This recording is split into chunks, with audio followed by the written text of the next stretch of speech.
السلام عليكم. لا تنسوا الاعجاب بالفيديو والاشتراك في القناة.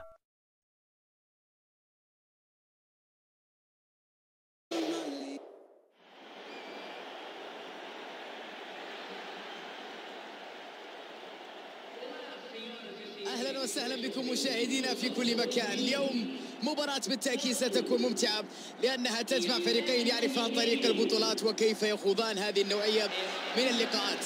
هذا هو حوار الأبطال، حوار الكبار.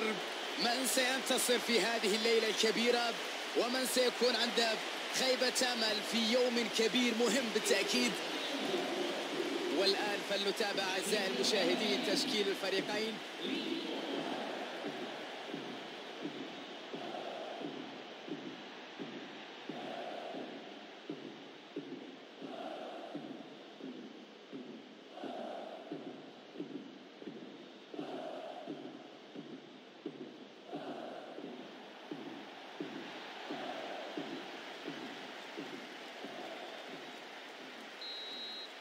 تعب كبير لدى كلا الفريقين، تركيز مطلوب، ثقة مطلوبة، ركلات ترجيح.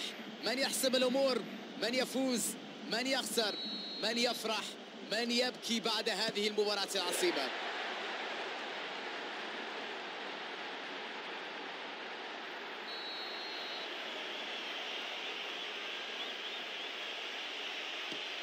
الله على حارس المرمى، تألق كبير، تصدي رائع.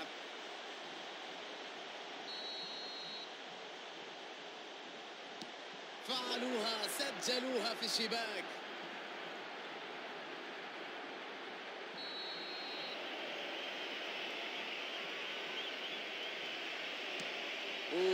تسديدة بعيدة جدا.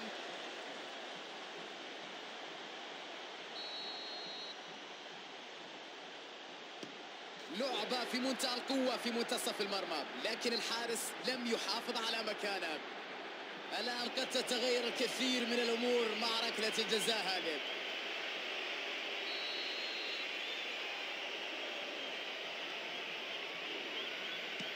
وكرة جول. هذه هي كرة المباراة، إما الفوز أو استمرار ركلات المعاناة. كرة أخيرة، ها هي صافرة النهاية. بذلوا جهدا كبيرا لتحقيق الانتصار. ستكون الجماهير سعيدة جدا بهذه النتيجة وبهذا الأداء. سيداتي وسادتي، نشكركم على